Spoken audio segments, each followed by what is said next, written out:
Basi mimi ikabidi sasa nilale, lakini nilivyokuwa nimelala nataka niamke kwa lengo la kwamba kesho inabidi nitafute nguvu kwa gharama yoyote nipigane ili nikapime uzito nipigane. Umeelewa? Basi nikalala, lakini ule ustazi akaniambia hebu ngoja niende kule ndani kwako, labda kuna kitu hakiko sawa. Akaenda. Alipoenda akaniambia bwana kuna kitu nimekinoti hakiko sawa. Maneno ya ustazi. Ananiambia kwenye mto wako kuna harufu kama perfume hivi. Ambapo nimejaribu kuangalia kwenye vyumba vya watu wengine hakuna hiyo harufu. Akati anasema maneno hayo tulikuwa na watu wengi kidogo.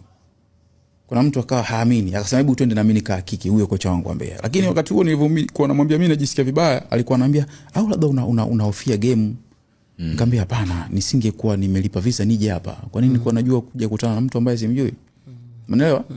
Sio free game. Basi labda nikufanyie maombi, mimi ni Mkristo. Nikamwambia sawa. Lakini kama sumu iko mwilini sisani kama maombi yanaweza kusaidia, lazima tujue namna gani ya kufanya. Umeelewa? Basi wakaenda kule, wakanusa ule mto, wakatoka. Tulikuwa na kocha mwingine Mfilipino, naye alikuja na bondia Abdul Ubaya yule wa Bongo. Akanusa ule mto naye akaniambia kweli ina harufu. Lakini katika maajabu ya Mwenyezi Mungu huwezi kuamini, walilala wale jamaa ule usiku, asubuhi yake waliamka wote wanaumwa na wao. Okay. Kwa hiyo wakawa wanaelewa kile ninachokiongea mimi kilikuwa ni nini. Mlibadilishana sasa chumba. Mimi nililala chumba cha ustazi akalala kule. Lakini ustazi saa 6 usiku alikuja kunigongea akaniambia siwezi kupumua vizuri. Naomba tulale wote. Lakini wale walionusa mto wote asubuhi waliamka wanaumwa, makoo yamekauka, hawahemi vizuri. Kocha akaniambia Hasani, na mimi naisikia ile hali ya kupanda ngazi huku miguu inaninyongonyea. Nikamwambia hamna, fanya maombi na wewe. Umeelewa? Basi tunaniambia nijifanyie maombi. Jiombee na wewe, Mungu atakusaidia. Umeelewa? Sasa kumekucha ikabidi niende kupima uzito. Ilikuwa ni siku ya kupima uzito. Tumeenda kupima uzito Millard. Nilikuwa na kilo 71 baada ya ile kilo 1 kupotea, lakini siku nimeenda kupima uzito pale nikatoka kilo 70.4. Na umepungua zaidi. Nimepungua zaidi. Umeelewa? Nikapima uzito nikasema labda hizi kilo zilizopotea ni kutokana na hivi nilivyokuwa najisikia. Kwa nikatoka hapo nikamtafuta yule kakaangu Eric ambaye tuliunganishwa naye kule. Nikamwambia bwana nitafutie drip. Nipige drip hata 3 nipate nguvu nikapigane. Kwa sababu pia hakutakuwa na maana ya karia yangu kama sitapigana ile pambano. Naweza nisema nisipigane kwa sababu mkataba unasema kama bondia atakuwa hajisikii vizuri kutokupigana, unaofanya kazi pale ni mwili, sio mashine. Inabidi watu wakuelewe.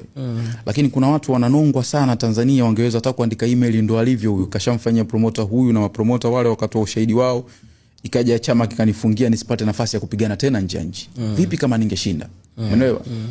Vipi kama ningeshinda? Kwa sababu ripoti ile ya pambano nimeipokea miezi 4 kabla ya maandalizi. And ndio point ya msingi ambayo nilitaka wewe usaidiane pia upande wangu kwa ajili ya kuwakilisha wa Tanzania katika hichi ambacho nataka kuonyesha. Sawa? Sasa tukaenda mjini kwanza, nikatafuta maji ya madafu kama 10 hivi. Maana waliniambia drip linachukua dakika 45 drip moja. Na mimi nilitaka drip 3. Kwa hiyo leo umepima uzito, kesho unapigana, unataka muda mrefu zaidi wa kupumzika. Kwa hiyo masaa 3 ni mengi sana kwa nje ya hoteli. Kwa hiyo nikamwambia basi nitafutie madafu. Kanitafutia madafu kama 10-15 hivi, nikanywa maji ya madafu nini fresh. Nikafikiria sasa nimekaa peke yangu, maneno ya wale watu wote niliongea nao na saa zao na nini, watu wote pigana. Nikafikiria sana nongwa ya nchini kwetu huku na mambo yatakavyokuwa baada ya hapo, na nikawaza zaidi. Unajua mimi ni mtu ambaye sijali zaidi kuhusiana na watu ninapoamua kusimamia kitu changu. Kwa nilikuwa na uwezo wa kusema sipigani alafu dunia ingekuwa shwari sana. Lakini watu wanaonisupport mimi ni watu wengi ambao hawana. Yaani unajinyima sana ili kufanya vitu kwa ajili yangu. Ningeweka katika hali gani wale? Nikawapigia simu washikaji zangu wote wa karibu. Ndugu yangu mmoja anaitwa Akida Sapa, huyo mtu wangu mapambano yangu huwa anakuwa na wasiwasi nayo sana.